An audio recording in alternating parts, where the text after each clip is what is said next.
नमस्कार दोस्तों, स्वागत है आपका हमारे यूट्यूब चैनल पे।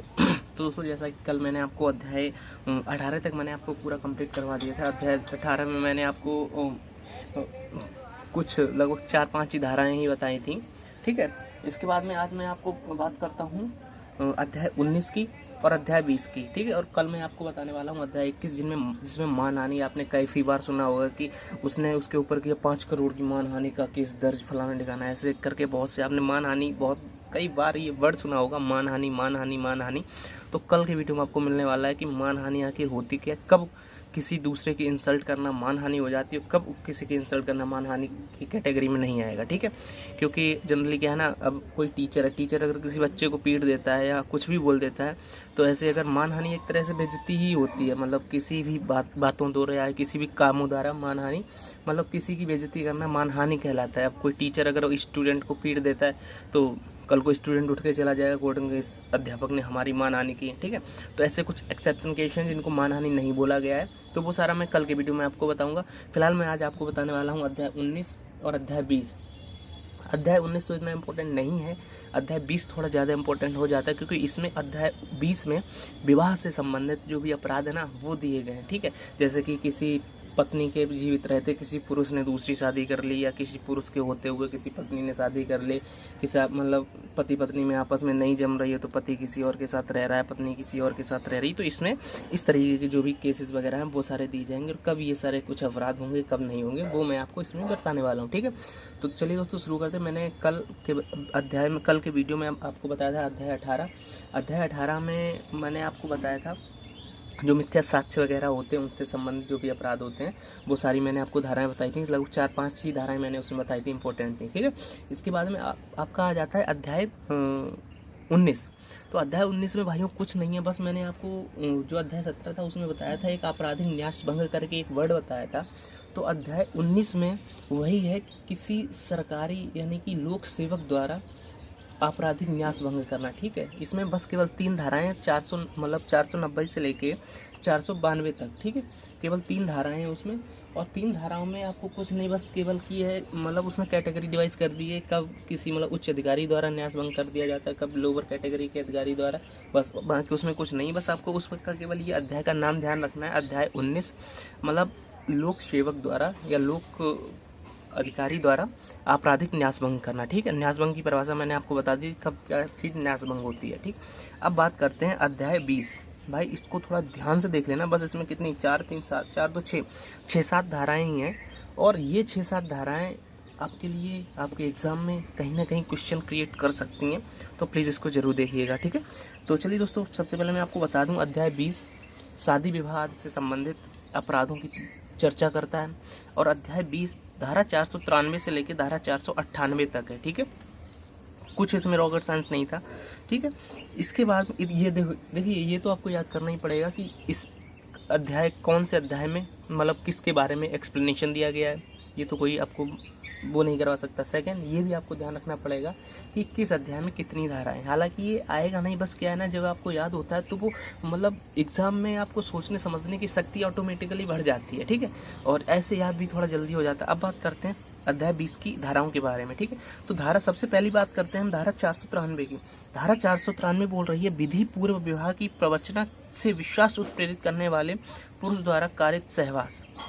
अब बात करते हैं ये मतलब धारा 493 कह के आ रही, मैं आपको बस एक सीधी सी बात बताता हूँ। आज के समय में हम 21वीं सदी में जी रहे हैं भाई। आप जो भी मतलब ग्रामीण क्षेत्र से हैं उनको तो शायद इतना नहीं पता होगा, लेकिन जो हमारे भाई बहन थोड़ा बहुत बाहर रहे, मतलब थोड़ा उनका मतलब अर्बन एरिया टाइप का है ना, तो वहाँ पे आप सबको देखा होगा मतलब महिला पुरुष कहना अगर उचित ना हो तो हम नॉर्मल भाषा में बोल सकते हैं लड़की और लड़का। तो भाई आज का समय कुछ ऐसा चल रहा है ना कि हर लड़के को गर्लफ्रेंड की ज़रूरत पड़ रही है, हर लड़की को बॉयफ्रेंड की ज़रूरत पड़ रही है। तो ऐसे में मतलब सिचुएशन ये चल रही है, इसलिए मैं आपको बस समझाने के तरीके से यानी समझाने के उद्देश्य से ये सब बता रहा हूँ। ठीक, तो अब बात करते हैं कि 2 बंदे मतलब एक लड़का एक लड़की रिलेशनशिप में, यानी मतलब उनका जो भी है वो चल रहा है। अब ऐसे में क्या होता है कि वो लड़का लड़की को ऐसा बोलता है कि हम तुमसे शादी करें। आपने कई बार ये देखा होगा कि मतलब अब चलो बोल ही देता हूँ, प्यार में, आशिकी में, मतलब कस्में हो रही हैं, वादे हो रहे हैं, XYZ फलाना दिखाना जो भी था हो रहा है। ऐसे में होते होते बात भाई यहाँ तक पहुँच जाती है कि उन दोनों का फिजिकल रिलेशन इस्टेब्लिश्ड हो जाता है। ओके, बस ये आपके समझने के लिए बता रहा हूँ भाई, कोई दिल पे मत ले लियो, ठीक है। तो अब बात करते हैं, यहीं पे आ जाती है धारा 493। धारा 493 ये बोलती है कि कल को जैसे कि लड़का और लड़की ने फिजिकल रिलेशन इस्टेब्लिश कर दिए, ऐसे में उसके बाद में क्या करता है कि मोस्टली केसेस में देखा जाता है कि लड़का लड़की को मतलब एक तरह से कहीं ना कहीं मतलब उनका ब्रेकअप हो जाता है किन्हीं कारणों की वजह से, या छोड़ के चला जाता है, जो भी है। तो ऐसे में वो लड़की बोलती है कि जज साहब, इसने हमारा जो है विश्वास जीता, विश्वास जीतने के बाद में इसने हमारे साथ में कुछ कुछ किया और अब इन्होंने जो है विवाह करने से मना कर दिया है। तो ऐसे में जज बोलता भाई 493 के तहत आपने इस लड़की का विश्वास जीता, विश्वास जीतने के पश्चात आपने इसके साथ में सहवास किया, तो इस तरह से यदि आपको विवाह नहीं करना था तो आपने सहवास क्यों किया, और सहवास अगर किया था तो आपने मतलब एक तरह से गलत धारणा क्यों बनाई उसके दिल में कि कल को आप उससे शादी करेंगे। ऐसे में उस लड़की ने पूर्णतः स्वयं को आपके हवाला ही कर दिया था, तो अब आपकी जिम्मेदारी बनती है कि आप उससे शादी करें, ठीक है। ऐसा कुछ वो बस समझा रहा मैं। 493 सिंपल सी बात ये है कि लड़का और लड़की के बीच में लड़के ने वादा किया कि हम आपसे शादी करेंगे, और इसलिए उन लोगों ने फिजिकल रिलेशन एस्टेब्लिश कर दिए, बाद में लड़के ने शादी से मना कर दिया, तो ये 493 के तहत अपराधी होगा। क्योंकि 493 में बोला गया है कि लड़का यदि विश्वास, लड़की या लड़की भी हो सकती है इसमें, आप पहले विश्वास जीतते हैं, विश्वास जीतने के पश्चात आप मतलब उसके साथ में फिजिकल रिलेशन इस्टेब्लिश करते हैं और फिर आप उसको मतलब मना कर देते शादी के लिए, ठीक है। तो ये धारा 493 हो गई। अब बात करते हैं धारा 494। भाई ये 494 और 95 और 96 ये थोड़े ज़्यादा इंपॉर्टेंट है। और हाँ, आपके एग्ज़ाम में, यहाँ तक एग्ज़ाम में क्वेश्चन आएगा वो आएगा आपका धारा 497 से, ठीक है। मैं अभी बता दे रहा हूँ लेकिन इम्पोर्टेंट सारी हो जाती हैं। बात करते हैं धारा 494। धारा 494 बोल रही है पति या पत्नी के जीवन काल में पुनः विवाह करना, ठीक है। मतलब ये बिल्कुल हिंदी लिखी है, इसमें समझ आ गया होगा कि चाहे पति हो या पत्नी, वो अपने जीवन काल में दूसरा विवाह कर लेते हैं, वो भी तब जब मतलब जैसे एक कपल है जिसमें एक पत्नी आती है और एक पति, यानी एक महिला और एक पुरुष, वो दोनों मतलब जीवित है, मतलब किसी पति की पत्नी भी जीवित है, यानी उस पत्नी के पति जीवित है। लेकिन ऐसे में क्या होता है, वो जैसे अभी हाल ही में चल रहा था कि आमिर खान और किरण राव का चल रहा, हालांकि उन्होंने तलाक ले लिया है, लेकिन यदि वो तलाक ना लेते उससे पहले आमिर खान दूसरी शादी कर लेता, जो वो उस लड़की, क्या नाम है, जो दंगल वाली गर्ल है, उसके साथ में उसका जो लफड़ा चल रहा है, मतलब या किसी के साथ में कर सकता है। मतलब मैं बस समझा रहा हूँ आपको, जैसे कि पत्नी के जीवित रहते हुए पति ने दूसरी शादी कर ली तो वो धारा 494 के तहत अपराधी होगा, या पति के जीवित रहते पत्नी ने दूसरी शादी कर ली तो वो धारा 494 के तहत अपराधी होगा। हाँ, इसमें एक एक्सेप्शन केस है, धारा 494 उस पर तब नहीं लगेगी जब पति या पत्नी 7 सालों से अलग रह रहे। मैंने आपको लास्ट टाइम बताया था कि 7 वर्ष बाद जो दहेज मृत्यु कारित होती है, डॉरी मतलब डेथ होती है, उसमें यदि 7 वर्ष के बाद में पत्नी की मृत्यु हो जाती है तो पति जो मतलब वो लड़की होती है उसके घर वाले दहेज एक्ट नहीं लगा सकते, ठीक है। तो वो मतलब जज उसको दहेज मृत्यु नहीं बोल सकता है। तो अब बात करते हैं धारा 494 की, यानी कि पति और पत्नी आपस में 7 साल से अलग रह रहे हैं। ऐसे में पति दूसरी शादी कर लेता है या पत्नी दूसरी शादी कर लेती, तो कोई भी दूसरे पे मतलब अगर पत्नी कर लेती है तो पति उस पर मतलब एक तरह से FIR नहीं कर सकती। FIR तो कर सकती क्योंकि उसका अधिकार FIR लिखवाना, लेकिन जज द्वारा उसको मतलब वाजत बरी कर दिया जाएगा। वो बोलेगा आप 7 साल से अलग रह रहे हैं तो उसने शादी कर ली तो वो अपराध नहीं होगा, ठीक है। 7 साल का ध्यान रखिएगा। ये क्वेश्चन बन सकता है कि कितने साल की छूट है, तो 7 साल, पहली बात। सेकेंड, अगर वो 7 साल से मतलब साथ ही रह रहे हैं और ऐसे में मतलब वो शादी कर लेते, तब वो धारा 494 के तहत अपराधी हो गए। अब बात करते हैं धारा 495। धारा 495 बोल रही है धारा 494 में वर्णित अपराधों तथ्यों को छुपाकर किया गया अपराध। यानी यहाँ पे क्या था, दोनों साथ रह रहे हैं तब शादी कर रहे हैं और दोनों को एक दूसरे को पता है, क्योंकि हिंदू मैरिज एक्ट में सिर्फ एक शादी का प्रावधान है, ठीक है।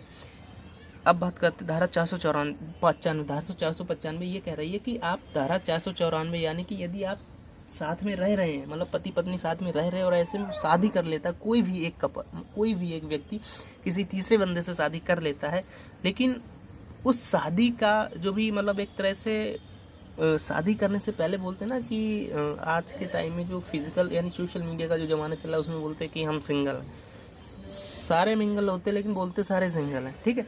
तो वो तथ्यों को छुपा के, यानी कि आप सामने वाले जो, जैसे कोई पति है और पत्नी, अब पति पत्नी की बन नहीं रही है लेकिन उनको रहना घर में पड़ रहा है।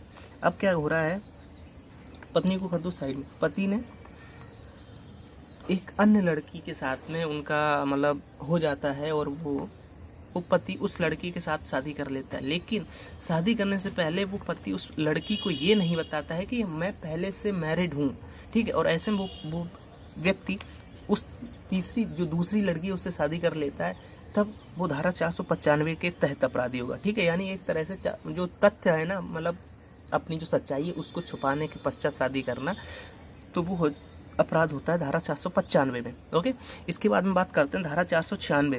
धारा 496 बोल रहा है विधि पूर्व विवाह के बिना कपट पूर्वक विवाह कर्म पूरा कर लेना। एक तरह से धारा 493 का ही एक प्रतिबिंब रूप है।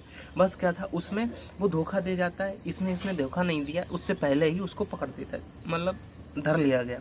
क्या बोल रही धारा 496, कपट पूर्वक विवाह कर्म पूरा कर लेना। अब बात करते हैं कपट पूर्वक विवाह क्या होता है। देखिए आज की डेट में क्या चल रहा है कि जैसे आप हैं, मैं बेसिक एग्जांपल दे रहा हूँ, आपको किसी लड़की से वो हो गया, क्या बोलते हैं, गंडा भैया को जो हुआ था, गंडा भैया बोले थे ना लड़की को मंडप से उठा ले जाएंगे, ठीक है। तो भाई अब आपने क्या किया, लड़की को कर लिया किडनैप। लड़की को किडनैप करने के पश्चात में लड़की को होश आवाज़ नहीं है कुछ भी, आपने उसको बिठाया ज़बरदस्ती मंडप में और ले लिया आपने 7 फेरे। एक तरह से आपने छल किया है उस लड़की के साथ में। उस लड़की के एक, या ये समझ लीजिए कि लड़की के मम्मी पापा के ऊपर आपने तान दिया है पिस्टल। ऐसे में वो लड़की कुछ नहीं बोल रही है और आपने उससे शादी कर ली या जो भी है, तब आप धारा 496 के तहत अपराधी होंगे। एक तरह से मतलब आपने लड़कियों को किडनैप कर ली। जो अभी मतलब पंजाब में यानी कश्मीर में चल रहा था, वो 2 सिख लड़कियों को अगवा कर लिया जाता है, या जहाँ तक मोस्टली केसेस में यहाँ पे ये जो भी उत्तर प्रदेश में कानून आया था, ये जो धर्म परिवर्तन वाला, कि आप मतलब कपटपूर्वक, जैसे कई जो केसेस है, मैं बस केसेस की बात कर रहा हूँ कि कई जो मुस्लिम युवा हैं या मुस्लिम समुदाय के जो लड़के हैं वो क्या करते हैं, हिंदू लड़कियों को फंसा लेते हैं और उनको जब वो अपना नाम बताते हैं तो कोई अन्य नाम बताते हैं। जैसे कि यदि वो मुस्लिम है और लड़की हिंदू है तो वो उसको अपना कोई हिंदू नाम बताता है लड़का।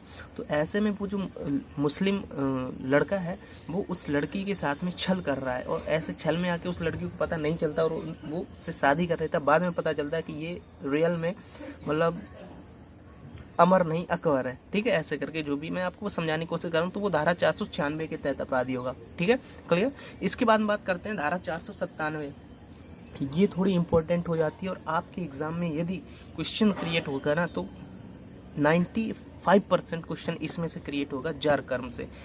ध्यान रखिएगा धारा 497 जार कर्म है, और मैं ये इसलिए बोल रहा हूँ कि इसमें से क्वेश्चन क्रिएट होगा क्योंकि हाल ही में ना इसको मतलब जो सुप्रीम कोर्ट के हमारे जो former chief justice of India थे यानी मुख्य न्यायाधीश थे, उन्होंने इस धारा को अवैध घोषित कर दिया था 25 सितंबर 2018 को, ठीक है।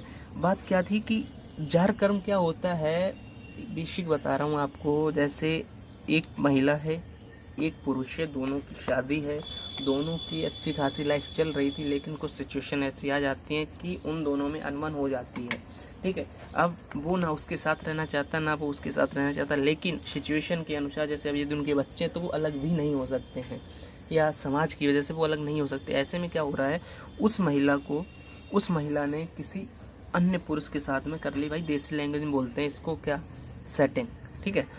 यानी एक पति पत्नी में से पत्नी ने किसी अन्य पुरुष के साथ में सेटिंग कर ली, या पति ने किसी अन्य महिला के साथ में सेटिंग कर ली, तो ये होता है जार कर्म। यानी कि आप स्वयं की पत्नी के होते हुए या स्वयं के पति के होते हुए किसी अन्य लड़की या किसी अन्य लड़के के साथ में सेक्सुअल रिलेशन एस्टेब्लिश करते हैं, तो वो कहलाता है जार कर्म, ठीक है।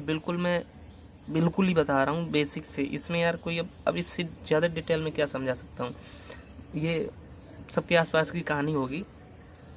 तो अभी तक क्या था कि यदि जैसे कि कोई पुरुष है यानी कोई व्यक्ति है और ये कोई उसकी पत्नी है, तो ऐसे में उसकी पत्नी को किसी अन्य पुरुष के साथ में ये व्यक्ति यानी उसका पति सेक्सुअल मतलब एक तरह से आपत्तिजनक स्थिति में पकड़ लेता है, तो पुलिस उसके ऊपर धारा 497 लगाती थी, क्योंकि धारा 497 में जहर कर्म था। लेकिन 2018 में, ये डेट याद रखिएगा, 25 सितंबर 2018 को सुप्रीम कोर्ट में जस्टिस दीपक मिश्रा की बेंच ने इस धारा को ख़त्म कर दिया है। इसमें अब क्या है ना कि अब शादी के बाद भी अगर आपकी पत्नी, मैं बिल्कुल बेसिक से बता रहा हूँ आपको, आप अपने ऊपर लेके पढ़ा करिए, कोई भी एग्जाम्पल हुआ करे, जैसे कि आप हैं और आपकी पत्नी है, आपकी पत्नी की पहले से कोई सेटिंग है, ऐसे मैं बता रहा हूँ बिल्कुल बेसिक से, ठीक है, आपकी पत्नी की या आपके पति की पहले से कोई सेटिंग है। अब ऐसे में क्या होता है कि आप अपने पति को या आप अपनी पत्नी को किसी अन्य पुरुष के साथ में या किसी अन्य महिला के साथ में मतलब आपत्तिजनक स्थिति में पकड़ लेते हैं, तो आप पुलिस में FIR नहीं कर सकते हैं कि जज साहब इसने धोखा दिया ना भैया। धारा 497 में ही ये लिखा था कि ये अपराध है, और जस्टिस दीपक मिश्रा ने बोल दिया कि ये अपराध अब खत्म हो चुका है, अब आप खुल्लम खुल्ला कुछ भी कर सकते हैं। यदि जैसे कि पकड़ लिया, अब ऐसे में पत्नी अगर ये कह देती है ना कि ना ना ये स्वयं नहीं आया था, मेरी खुद स्वयं की मर्जी से ये आया था, तो आप कुछ नहीं कर सकते, आप बस शांति से मुँह देख सकते हैं बैठे बैठे कि हाँ ठीक है करो अब तुम्हें जो करना है, ठीक है। ध्यान रखिएगा, आपके लिए बहुत ज़रूरी हो जाता है ऐसे में। धारा 497 खत्म हो चुकी है, तो आपको स्वयं कुछ करना पड़ेगा, ओके, मैं बिल्कुल बता रहा हूँ आपको। अब बात करते हैं धारा 498।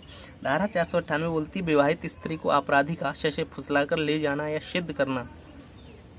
भाई बात क्या है, एक तरीके से ये जहर कर्म का ही थोड़ा एक अपडेटेड रूप है। इसमें क्या था कि पकड़ लिया, उसके बाद में पत्नी ने बोल दिया कि नहीं नहीं ये मेरी मर्जी से हो रहा है, जो भी हो रहा है, तब आप कुछ नहीं कर सकते, और अब तो खैर कुछ कर ही नहीं सकते। लेकिन इसमें क्या है ना कि आपने पकड़ा नहीं है, आपकी वाइफ फुर्र हो गई है भाई अपने जो भी था उसके साथ में, ठीक है। यानी धारा 498 ये कह रही है कि आप किसी विवाहित स्त्री को, जैसे कोई लड़की है, आपने कई बार ये अभी देखो, मैंने एक बिहार का न्यूज़ देख रहा था, एक लड़की थी ना, एक हाँ लड़की थी, उसका कोई भांजा था, उसने भाग के उसके साथ ही शादी कर ली, मतलब शादी के चौथे दिन 5वें दिन ऐसे ही कुछ था। हालांकि वो एक अलग मुद्दा है, मैं आपको बस समझा रहा हूँ कि एक लड़का की और एक लड़की की आपस में शादी हो रही है। ऐसे में क्या हो रहा है, उस लड़की का पहले से ही कोई मतलब जो आज की डेट में बोला जाता है पुरुष मित्र, ठीक है, वो है। अब वो लड़की जिस लड़के के साथ में उसकी शादी है उसके साथ में नहीं रहना चाहती, और शादी के 5 दिन बाद ही वो उस जो अपना पुरुष मित्र था ना उसके साथ में वो फुर्र हो जाती है। तब वो धारा 498 के तहत अपराधी, मतलब वो लड़की भी अपराधी होगी और वो लड़का भी अपराधी होगा। लेकिन यदि कोर्ट में ये प्रूफ हो जाता, कोर्ट में जैसे कि लड़की ये कहते नहीं हम तो अपने मन से भागे, तब कोई कुछ नहीं कर पाएगा, ठीक है। लेकिन अगर वो पकड़े जाते हैं और कोर्ट में वो लड़की ये बोल देती, यानी वो महिला, क्योंकि वो विवाहित हो चुकी, ठीक है, वो महिला कोर्ट में ये बोल देती नहीं नहीं हम अपनी मर्जी से नहीं, ये हमको बहिला फुसला के भगा के ले गए थे, बहिला फुसला के ले गए थे, यानी कि हमको बोला था कि चलो मार्केट चलते, वहाँ से ही मतलब जो भी है, क्योंकि मोस्टली केसेस में ऐसा होता है कि मतलब हालत छोड़ो वो ठीक है। तो ये हो जाता है धारा 498 के तहत अपराधी, ओके। अब बात करते हैं धारा 498 का क। ये इम्पोर्टेंट हो जाता है क्योंकि इसमें बोला है किसी स्त्री के पति या पति के नातेदार द्वारा उसके प्रति क्रूरता करना, कि मतलब एक तरह से मैं बिल्कुल आपका एग्जाम्पल दे रहा हूँ फिर से एक बार। आपकी पत्नी है, आपकी शादी हुई है हालिया में नई, अब आपकी पत्नी आती आपके घर में, लेकिन उसका पहले से ही कोई XYZ है, ठीक है।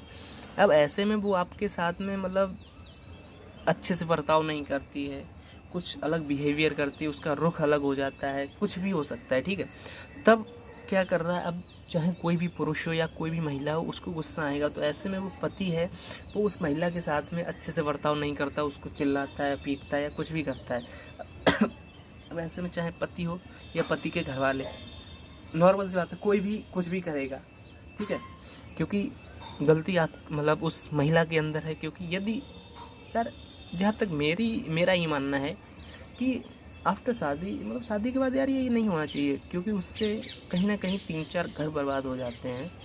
हाँ, हालांकि अब आर्टिकल 19 ने आपको स्वतंत्रता दे रखी है, आप कुछ भी कर सकते हैं। हम बस आपको बस समझा सकते हैं कि शादी से पहले आपका जो भी था ठीक है, लेकिन शादी के बाद में जहाँ भी रहो लॉयल रहना, ठीक है।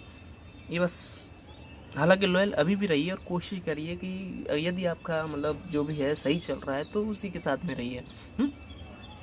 बात 498 का समझ में आ गई ना, कि किसी पत्नी के पति द्वारा या उसके घर परिवारों द्वारा या उस घर परिवार के व्यक्तियों द्वारा या उसके रिश्तेदारों के द्वारा पति को पत्नी को कूट दिया जाता धर के। क्यों? क्योंकि वो पत्नी सही से नहीं चल रही, तब वो हो जाएगी धारा 498 के तहत अपराधी। लेकिन वो क्या हो जाएगी, मतलब वो जो भी है पति या उसके नातेदार रिश्तेदार वो अपराधी होंगे, ठीक है, यदि वो पत्नी FIR कर देती। हालांकि इसका मिसयूज़ बहुत, इन सभी धाराओं में मिसयूज़ बहुत हो रहा है।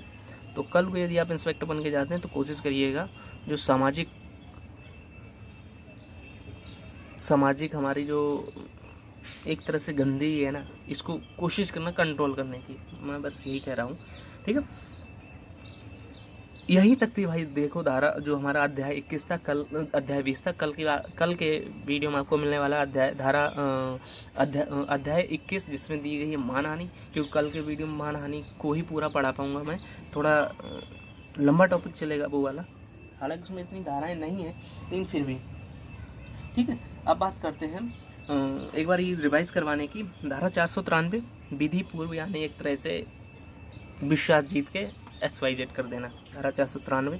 धारा 494 अपने जीवन काल में मतलब पति या पत्नी दोनों की जीवित रहते हुए अन्य विवाह करना। धारा 494।